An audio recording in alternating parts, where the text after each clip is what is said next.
জীবন জীবনের সবচেয়ে বড় সৌন্দর্য হলো তার অনিশ্চয়তাই। আমরা জানি না আগামীকাল কি হবে, তবুও আশা নিয়ে বাঁচি। এই আশাই আমাদের এগিয়ে নিয়ে যায়।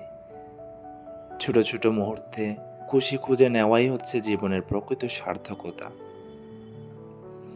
জীবন আমাদের শেখায় ভালোবাসতে, সহানুভূতি দেখাতে, আর ব্যর্থতা থেকে উঠে দাঁড়াতে।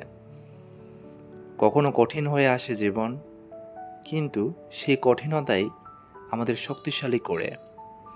যারা জীবনের প্রতিটি দিনকে উপলব্ধি করতে পারে, তারাই প্রকৃত অর্থে বেঁচে থাকে।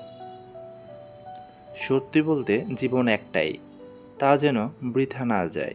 সময়কে গুরুত্ব দিন, সম্পর্ককে শ্রদ্ধা করুন, আর নিজের স্বপ্নকে ভালোবাসতে শিখুন। এইভাবেই গড়ে উঠবে এক পূর্ণ ও অর্থবহ জীবন।